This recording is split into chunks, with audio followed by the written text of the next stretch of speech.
கர்த்தராகிய இயேசு கிறிஸ்து நாமத்தினாலே உங்கள் அனைவரையும் வாழ்த்துகிறேன். அப்போஸ்தலனாகிய யோவான் எழுதின 3ஆம் நிருபத்துல 2வது வசனம் சொல்லுகிறது, பிரியமானவனே, உன் ஆத்மா வாழ்கிறது போல நீ எல்லாவற்றிலும் வாழ்ந்து சுகமாய் இருக்கும்படி வேண்டுகிறேன். அருமையானவர்களே, நம்முடைய ஆத்மா வாழ்கிறது போல இந்த உலகத்துல நம் சரீரத்துல எல்லாவற்றிலும் வாழ்ந்து சுகமாக இருக்கும்படி இந்த அப்போஸ்தலனாகிய யோவான் சொல்லுகிறார். ஏன்னு சொன்னாலும் இந்த உலகத்துல நம்முடைய ஆத்மா எப்படி வாழ்கிறது, சரீரம் எப்படி வாழ்கிறது, நமக்குள்ள இந்த சரீரத்துக்குள்ளே ஆத்மா இருக்கிறது. இந்த ஆத்மாவானது அது ஆவிக்குரியதா இருக்கிறது. சரீரம் என்று சொல்வது மாம்சமாகிய சரீரம். ஏன்னு சொன்னாலும் இந்த உலகத்துல மாம்சத்துல நமக்கு போராட்டம் இருக்கிறது, பிரச்சனைகள் இருக்கிறது, வேதனைகள் இருக்கிறது, துக்கங்கள் இருக்கிறது. ஆனால் ஆத்மா ஆவிக்குரியதா இருக்கிறபடினாலே அந்த ஆத்மாவுக்குரிய இப்படிப்பட்டதான சோதனைகளும் வேதனைகளும் பிரச்சனைகளும் அந்த ஆத்மாவுக்கு வராதபடி அந்த ஆத்மா நல்ல சுகமாக வாழ்றதுக்காக கர்த்தராகிய இயேசு கிறிஸ்து கல்வாரி சிலுவையில அவர் மரித்து 3ஆம் நாளிலே உயிரோடு எழுந்தார். ஏன்னு சொன்னால் மாமிசத்துல மரித்தார், ஆவியிலே பிழைத்திருக்கிறார். வேதத்துல பார்க்கிறோம், தேவன் மாமிசத்துல வெளிப்பட்டார். மாமிசத்துல வெளிப்பட்ட தேவன் அவர் மரித்து நம்முடைய பாவங்களுக்காக அவர் சிலுவையில கல்வாரி சிலுவையில் ரத்தம் சிந்தி மரித்து 3ஆம் நாளிலே உயிரோடு இருந்தார். அப்போ இந்த மாம்சம் மரிக்க வேண்டியதா இருக்கிறது. ஆத்மாவானது அது ஆத்மாவுக்கு மரணம் இல்லை. அந்த ஆத்மா ஜீவனோடு இருக்கிறது. அந்த ஆத்மா என்றென்றைக்கு வாழக்கூடியதுதான், தேவனோடு வாழக்கூடியதுதான் அந்த ஆத்மா. ஆகவேதான் அந்த ஆத்மாவுக்கு சொல்லப்பட்டிருக்கிறது, அந்த ஆத்மா ஆவிக்குரியதா இருக்கிறது. ஆகவே அந்த ஆத்மாவிலே பலனையும், இந்த ஆத்மாவிலே தேவன் சமாதானத்தையும் சந்தோஷத்தையும் மனமகிழ்ச்சியும் அவர் இந்த ஆத்மாவிலே கொடுக்கிறார். இந்த ஆத்மாவிலே தான் தேவன் பேசுகிற தேவனா இருக்கிறார். சோத்திரம்.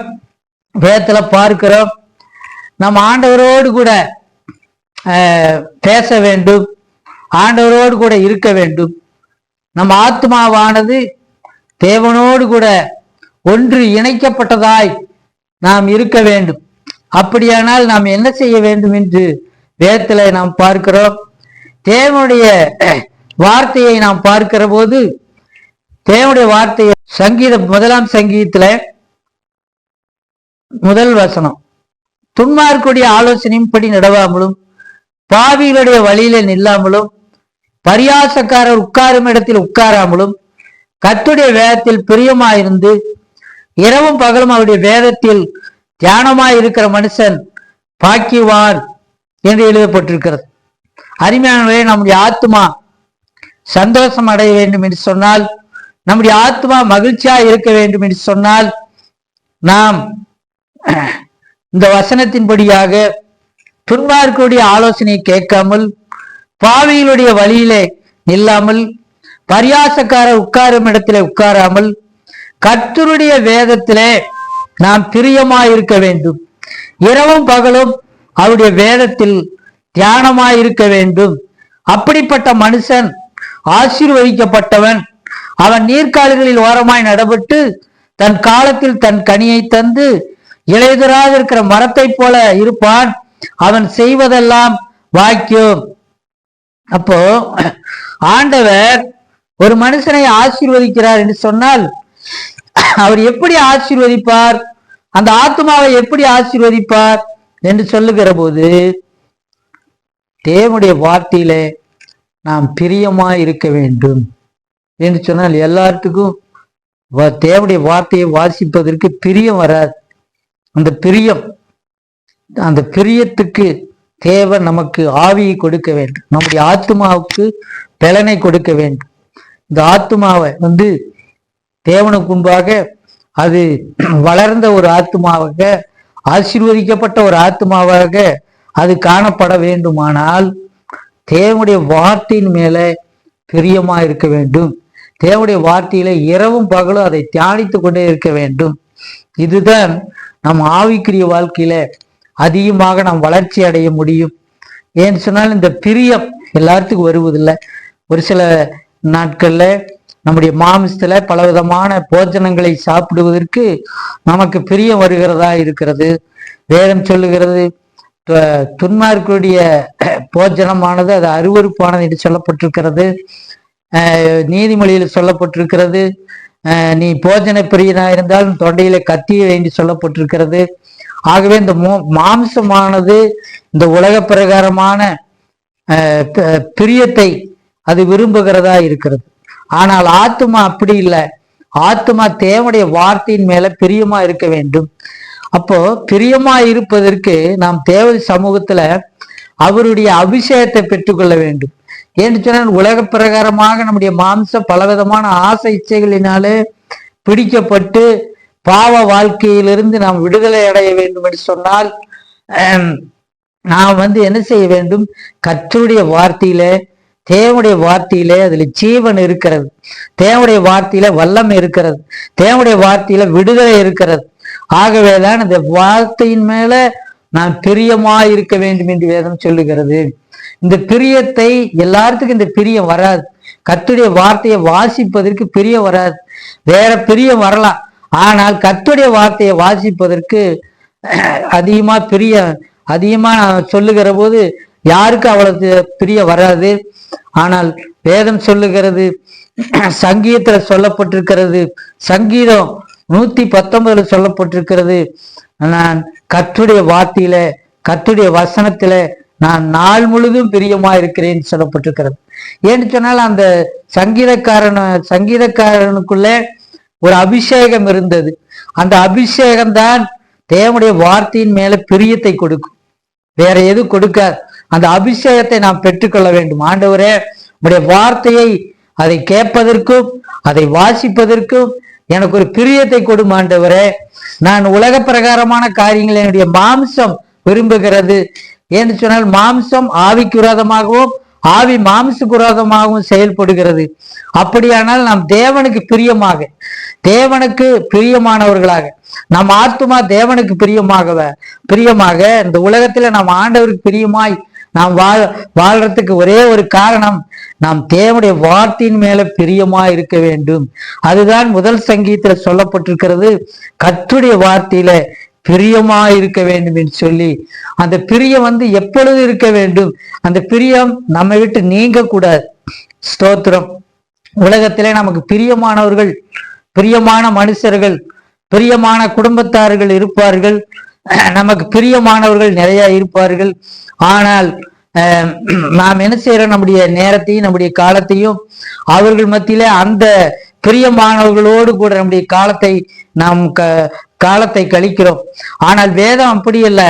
நாம் இரவும் பகலும் கர்த்தருடைய வேதத்துல பிரியப்படுகிற போது, நாம் வேதத்திலே நம்முடைய நாட்களை செலவழிக்கிற போது கர்த்தர் மெய்யாயுமே இந்த உலகத்திலே நம்மை அவர் ஆசீர்வதித்து அவர் உயர்த்துகிறது எவனா இருக்கிறார், உயர்த்துவார், நிச்சயமாக அவர் உயர்த்துவார். வேதம் சொல்லுகிறது, சங்கீதம் 112 சொல்லப்பட்டிருக்கிறது, அல்லேலூயா, கர்த்தருக்கு பயந்து அவருடைய கட்டளைகளில் மிகவும் பிரியமா இருக்கிற மனுஷன் பாக்கிவான். முதலாவது தேவனுடைய வார்த்தையில பிரியமா இருக்கணும். அடுத்தது அந்த பிரியம் இருக்க என்ன ஆகுது என்று சொன்னால் மிகவும் பிரியமாகிறது. அப்போ உலக பிரகாரமான நமக்கு சரீரத்துக்கு வேண்டிய பிரியமெல்லாம் நம்ம விட்டு எப்பொழுது இது நம்ம விட்டு கடந்து போகிறதோ அப்பொழுது நாம் தேவனிடத்துல மிகவும் பிரியமா இருக்க கர்த்தர் நமக்கு அந்த அபிஷேகத்தை நிச்சயமாக தருவார். எல்லாருமே தேவனுக்கு பிரியமா இருக்க முடியாது. ஆனா அந்த அபிஷேகத்தை பெற்றவங்க எல்லாருமே கர்த்தருக்கு பிரியமா இருக்கலாம். அந்த அபிஷேகம் தேவை. ஆண்டவரே, உடைய வார்த்தையின் மேல நான் வாசிக்கிற போது எனக்கு ஒரு பிரிய வரணும். அந்த வார்த்தையை நான் வாசிக்கிறதுக்கு ஒரு பிரிய வரணும். அந்த வார்த்தையை கேட்கறதுக்கு ஒரு பிரிய வரணும். அந்த வார்த்தையை சொல்றதுக்கு ஒரு பிரிய வர வேண்டும் என்று சொல்லி அந்த அபிஷேகத்தை நாம் பெற்றுக்கொண்டால்தான் அந்த பிரிய நமக்குள் வரும்.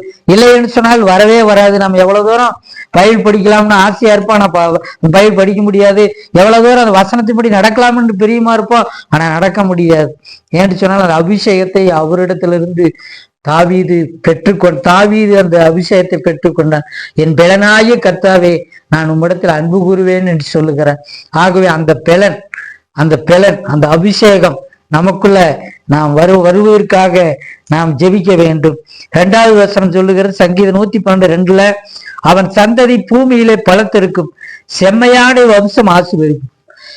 அப்படியானால் கர்த்தருடைய வேதத்துல பிரியமா இருக்கிற யார் பிரியமா இருக்கிற அனுதினம் அதை வாசித்து அனுதினம் அதன் மேல் பிரியமா இருக்கிறார்களோ அவருடைய வம்சம் பூமியிலே, அவங்களுடைய வம்சம், அந்த சந்ததி பலத்திருக்கும், அவங்களுடைய வம்சம் ஆசீர்வதிக்கப்படும். அவங்க வீட்டுல கைத்தாம் இருக்காது, வேதனை இருக்காது,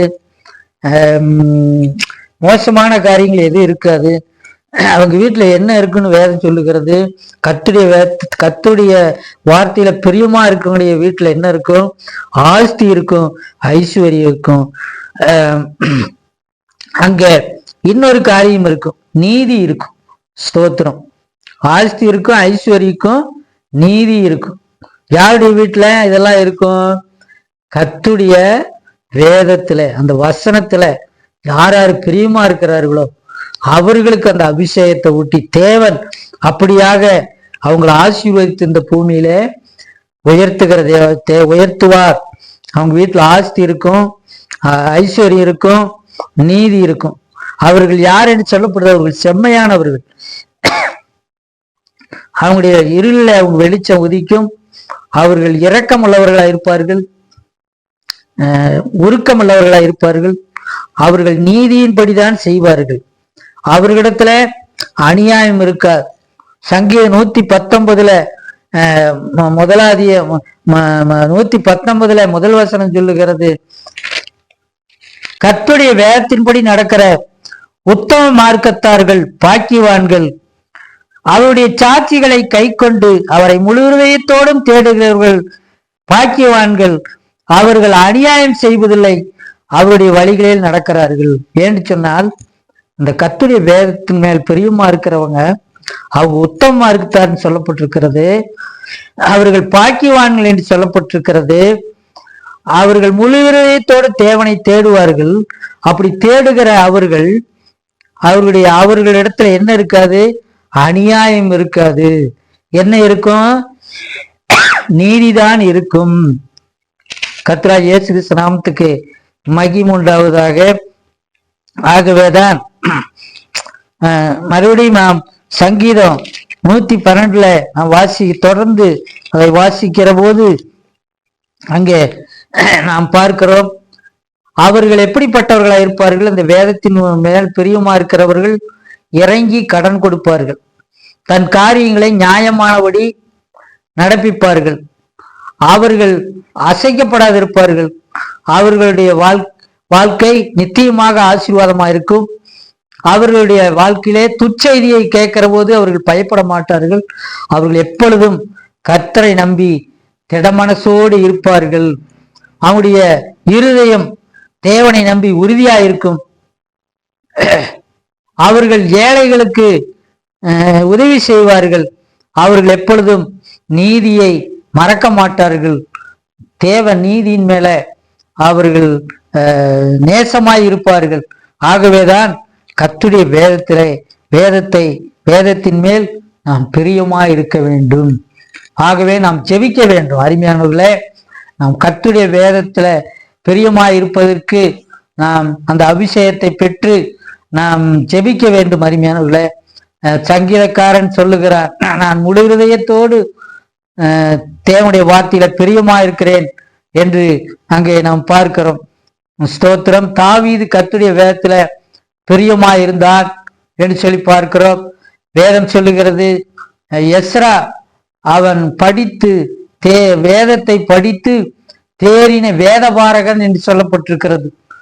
அவன் அந்த வேத வசனத்தை அது படிக்கிறதுலேயே படித்து அதுல தேறின ஒரு தேவ மனுஷனாய் காணப்பட்டார். அவனுடைய ஜெபத்தை கர்த்தர் கேட்டார். அன்றைக்கு அந்த தேவாலயம் நெகேமியாவுடைய காலத்துல, அதாவது எஸ்ராவுடைய காலத்துல அந்த தேவாலயம் இடிக்கப்பட்டிருந்தது. நெகேமியாவை கொண்டு எஸ்ராவை கொண்டு தேவன் அங்கே இடிக்கப்பட்ட தேவாலயத்தை அவர்கள் கட்டினார்கள்.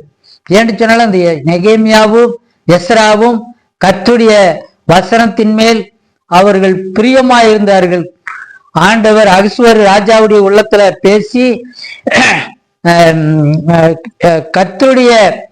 கர்த்தர் மேல் நம்பிக்கையா இருக்கிற எவன் இருக்கிறானோ அவன் தேவனுடைய ஆலயத்தை கட்டக்கடவன் என்று சொல்லி அந்த 127 நாடுகளை 127 நாடுகளை அரசாண்ட அந்த ராஜா அங்கே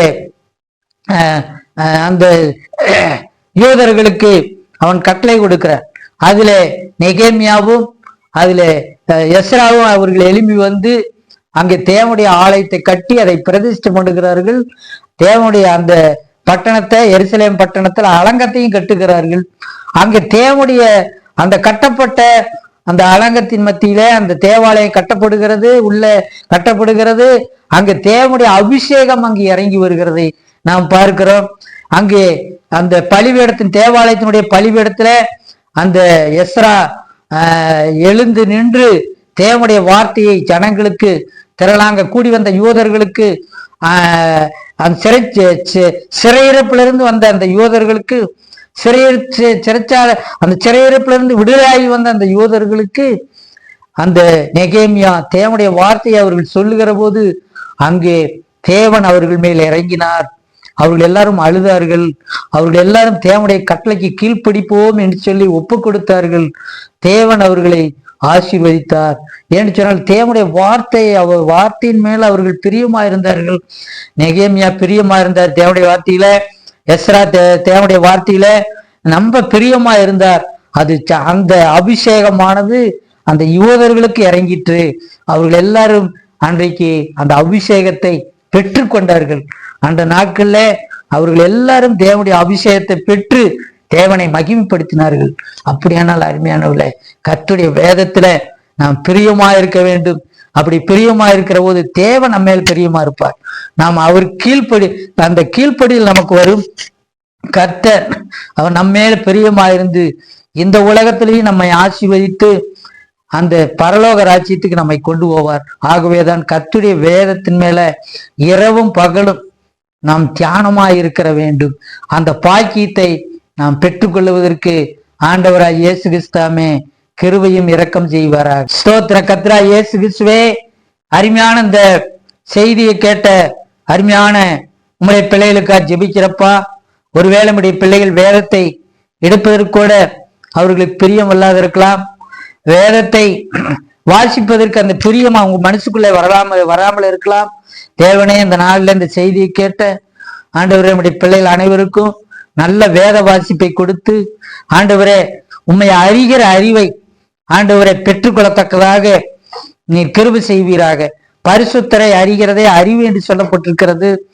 ஆகவே இந்த உலகத்துல ஆண்டவரே மெய்யான தெய்வமா இருக்கிற இயேசு கிறிஸ்துவே, உம்மை அறியக்கூடிய கிருபையை உம்முடைய பிள்ளைகளுக்கு கொடுப்பீராக.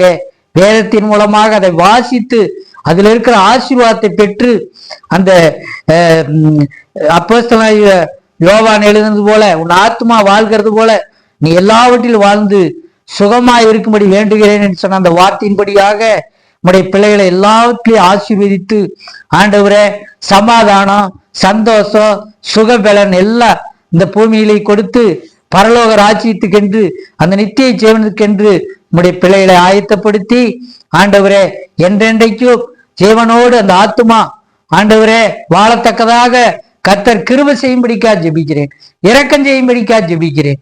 ஆசீர்வதியும், தொடர்ந்து வழி நடத்துவீராக. துதியும் கனவும் மகிமையும் கர்த்தராகிய இயேசு கிறிஸ்து உமக்கே செலுத்துகிறேன். கர்த்தராகிய இயேசு கிறிஸ்து நாமத்தில் கேட்கிறேன். ஆமென்.